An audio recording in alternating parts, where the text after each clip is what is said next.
Today, we're at the Rocky Mountain Arsenal National Wildlife Refuge, just outside of Denver, Colorado, where we will be reintroducing what was once the most endangered mammal in North America. Nobody expected them to last a week. In 1989, wildlife managers walked 714 prairie dogs out onto a former chemical weapons factory 10 miles outside Denver. The dirt under their paws had killed birds on contact. It still held over 600 different toxic compounds. $2 billion of cleanup had barely scratched it, and the experts behind the project were not trying to save anything. The rodents were there to stabilize the dust and quietly die off. Instead, something started happening on that ground that nobody in the project, nobody in Denver, and nobody in American science had predicted. Ghost Factory. 10 miles northeast of downtown Denver, there used to be a place the government did not want you to know about. 20,000 acres of high plains, flat and wind-hammered, ringed by chain link and razor wire. No public access, no signage, armed patrols around the clock. If you drove past the perimeter in the wrong direction, you would be stopped, photographed, and turned around without explanation. This was the Rocky Mountain Arsenal, and for 4 decades it produced some of the most lethal substances ever synthesized on American soil. Here's the deal. It started in 1942, right after Pearl Harbor. The Army needed a site far enough inland that enemy bombers couldn't reach it, with enough flat ground to build fast. They found what they needed in Commerce City, Colorado, and they took it. 200 farming families were forced off their land overnight, given a few weeks to clear out and almost no compensation. Crops they had planted that spring were bulldozed into the dirt. A schoolhouse was converted into an officers' club. The land was repurposed almost overnight into one of the largest chemical weapons manufacturing sites in the United States. During the war, the facility churned out mustard gas, nerve agent precursors, napalm, and white phosphorus. Boxcars rolled in, carrying raw chemicals, and rolled out carrying finished weapons day after day, year after year, with almost no civilian oversight. Everything about the operation was classified. When the war ended, the factory didn't close. It pivoted. The Army leased huge sections of the facility to Shell Oil, which used the same infrastructure to manufacture commercial pesticides. Aldrin, Dieldrin, Endrin, Chlordane. The same vessels that had cooked nerve agent precursors were now cooking compounds designed to kill insects in farm fields across the country. For 30 years, 2 separate industries ran toxic operations on the same patch of ground, and neither one gave much thought to where the waste went. Poison underground. Where it went was straight into the earth. Millions of gallons of raw chemical runoff were dumped into unlined trenches and open ponds. There was no regulation in place to stop it. There was no inspector standing over anyone's shoulder. The waste was a problem somebody at headquarters would figure out later. So in the meantime, it just went into the dirt. Basin F alone, a 93-acre pit lined with nothing but a thin layer of asphalt, held over 200 million gallons of liquid waste. During the 1960s, Shell poured its liquid waste into a new pond built by the Army, a 93-acre toxic lake called Basin F. Basin F was lined with a sheet of asphalt about as thick as the sole of a shoe. In the dry Colorado sun, the liquid evaporated and the chemicals concentrated into a sludge so toxic it killed birds on contact. Ducks landing on the surface would die before they could take off again. Below ground, the poison seeped through the sandy soil into the groundwater, forming plumes of contamination that crept steadily toward the municipal wells, supplying drinking water to 1.5 million people. And then, it got worse. In the early 1960s, the Army tried to solve its waste problem by drilling a hole 12,000 feet straight down into the bedrock and pumping 165 million gallons of toxic liquid into it under extreme pressure. The idea was to bury the problem so deep it could never come back. Instead, the pressurized fluid cracked open ancient fault lines that had not moved in over a century. Denver started having earthquakes, not small ones. Magnitude 5 in a city that had never recorded any seismic activity in its history. Buildings shook, cracks ran through foundations. Geologists could not explain it at first, until somebody connected the dates of the strongest quakes to the dates of the heaviest pumping. The pumping stopped, but the quakes continued for years as the pressure slowly bled through the fractured rock. By the time the EPA got involved in 1987 and officially designated the site as one of the worst toxic dumps in America, the arsenal was a dead zone at its core. Over 600 distinct chemical compounds had been identified in the soil and water. The land couldn't support life. It couldn't hold water. The whole system was locked, chemically, biologically, and physically, behind military fencing, slowly poisoning everything around it. And nobody on the outside knew that, behind that fence, the same 40 years of paranoid secrecy had been quietly hiding something that was about to change the entire story. Accidental refuge. Here is where it gets weird. For 40 years, those buffer zones, thousands of acres of perimeter land that existed purely to keep civilians away from explosions and gas leaks, had been completely untouched. No plowing, no development, no pesticide spraying, no suburban sprawl. The guards were not there to protect the grass. They were there to keep people from wandering into a chemical plume and dying. But the side effect of all that paranoia was that nothing else came in either. No tractors, no bulldozers, no surveyors, no real estate agents. The land inside the fence sat in a kind of suspended animation year after year, while the rest of the Front Range got chopped up and sold off. While every acre of farmland around Denver was being paved over or plowed under for new subdivisions, the arsenal security perimeter accidentally preserved something irreplaceable. Small, scattered patches of native shortgrass prairie, the kind of land Lewis and Clark would have walked across, and hidden inside them, colonies of black-tailed prairie dogs that had been quietly surviving, completely undisturbed, for decades. Nobody planned that. Nobody even noticed it until the 1980s. The military's obsession with secrecy had accidentally created a nature preserve inside a chemical weapons plant. And those forgotten prairie dog colonies were about to become the most important detail on the entire 20,000-acre site, because what came next was not what anyone in charge thought they were signing up for. If you're already feeling that pull, that this story is going somewhere stranger than you expected, hit subscribe before we get to the part where an extinct animal walks out of a crate onto soil that used to manufacture nerve gas. There is more coming. $2 billion failure. Before the biology could start, the chemistry had to be contained, and every early attempt to contain it was a disaster. The deep well injection had triggered earthquakes across Denver. When the Army later tried to clean up Basin F by excavating the toxic sludge and spreading it out to dry in the open air, wind carried the fumes straight into Commerce City neighborhoods. Residents reported noxious odors, breathing problems, panic. Schools closed their windows for weeks at a time. After months of public health complaints, the Army gave up on that approach and kept the mess where it sat. Do the math. You cannot incinerate 17,000 acres. You cannot truck it all away. There was no facility in the country equipped to accept that much hazardous waste, and even if there had been, the cost of moving it would have eclipsed anything anyone was willing to pay. So, the strategy shifted. Instead of trying to eliminate the poison, they decided to entomb it.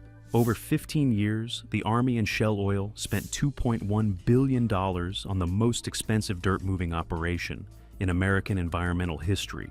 Heavy equipment scraped the top 10 feet of contaminated soil off the central processing zones, excavated millions of cubic yards of toxic earth, and sealed it in 2 massive double-lined landfills built right on site. Where the contamination ran deeper than 10 feet, and in many places it did, they left it in place and kept it under engineered barriers designed to shed every drop of rain away from the buried poison. 5 groundwater treatment plants were built to continuously pump, filter, and re-inject the aquifer, processing up to 1 billion gallons of water per year. But those caps had a problem. The whole point of what came next was to bring back prairie dogs. And prairie dogs dig. They dig deep. They dig constantly. And they move enormous volumes of soil. If a colony established itself on top of a capped zone, they could tunnel straight through the barrier and drag toxic material back up to the surface. So, the engineers built something into the caps.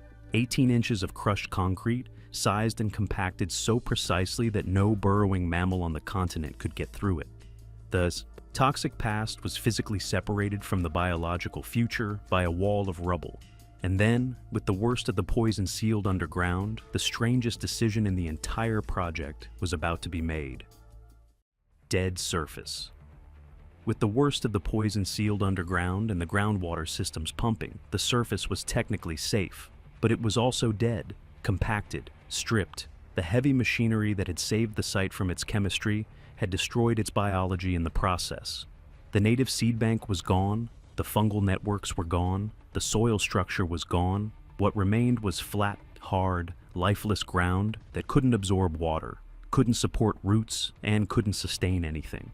And it might have stayed that way, scraped clean and sold off to developers, if not for a discovery nobody expected.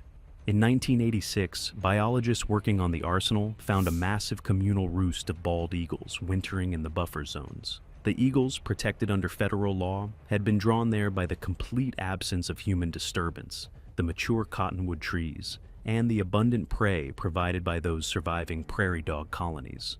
The discovery launched a political fight.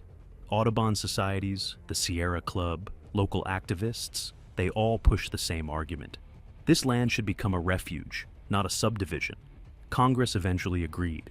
Now, the Fish and Wildlife Service had 15,000 acres of biologically dead dirt that needed to become a functioning shortgrass prairie, and they did not have the budget or the time to do it with tilling equipment and seed trucks at that scale. They needed something that could restructure soil, cycle nutrients, alter vegetation, and create habitat all at once, all on its own. They needed the prairie dogs. 714. In 1989, managers began the deliberate expansion of the remnant colonies that had survived in the buffer zones, supplemented by a targeted relocation of exactly 714 animals. 134 were trapped from unaffected areas within the arsenal itself.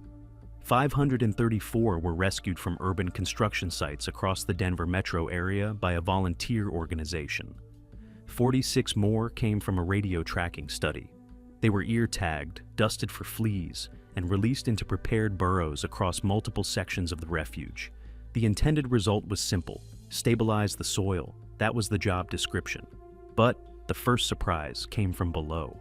As the colonies expanded, their tunneling didn't just loosen the dirt, it fundamentally restructured the soil.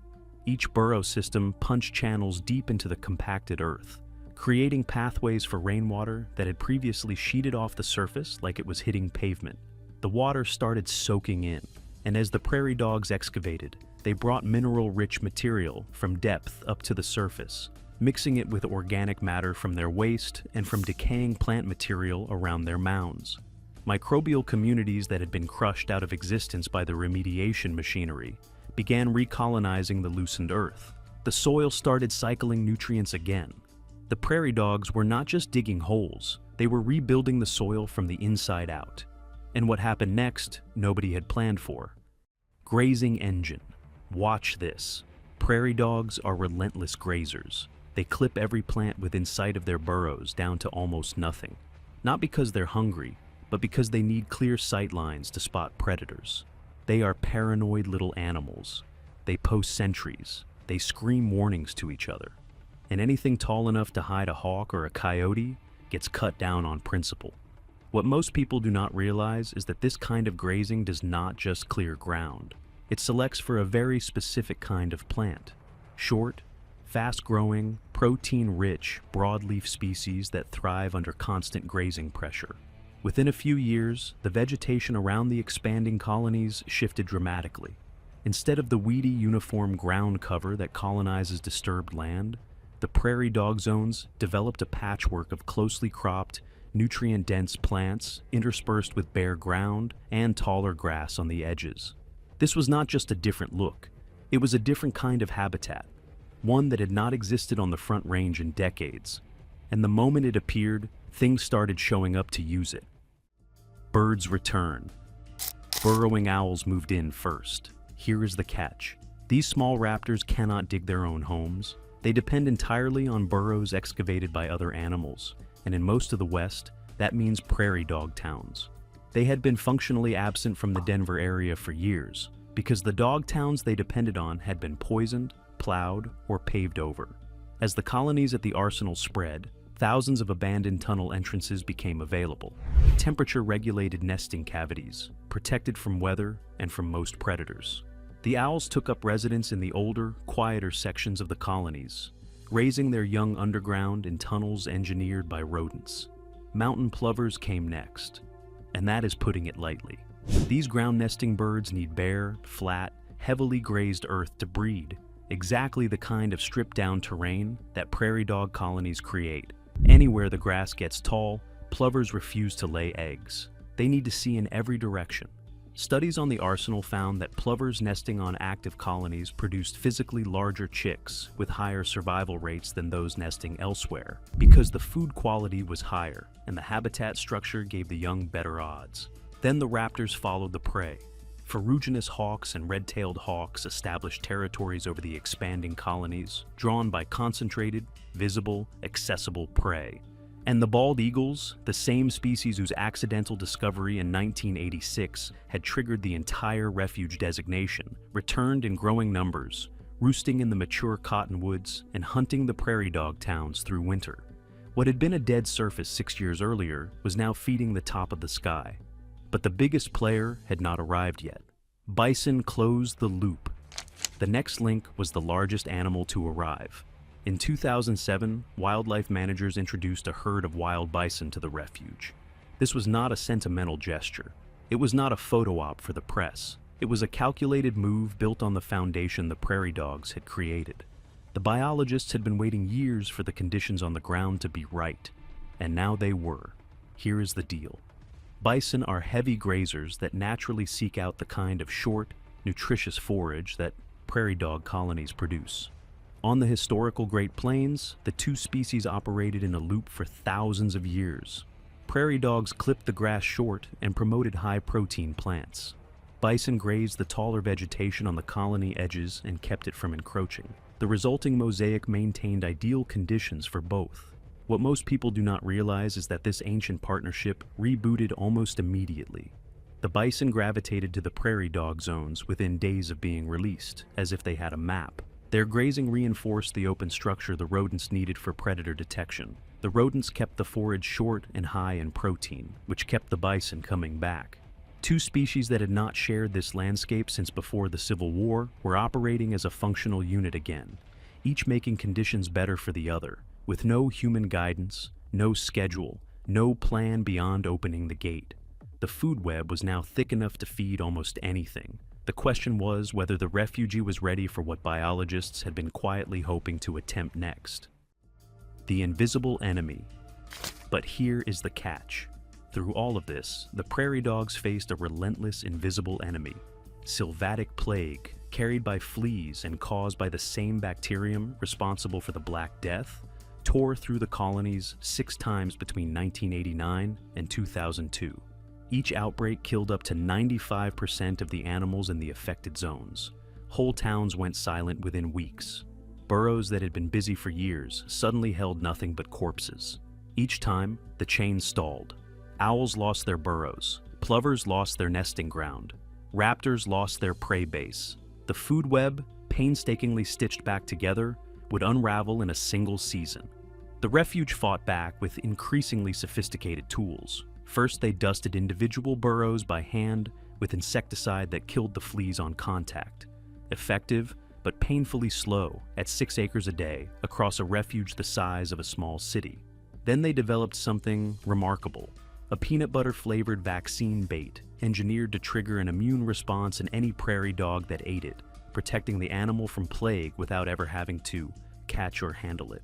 The baits were dyed green, laced with a fluorescent marker that showed up in the animal's whiskers so biologists could confirm who had eaten them, and distributed across the prairie using modified all-terrain vehicles that could cover 60 acres an hour. Drones would have been faster, but Denver International Airport sits right next door, and the airspace is too restricted, so ATVs it was.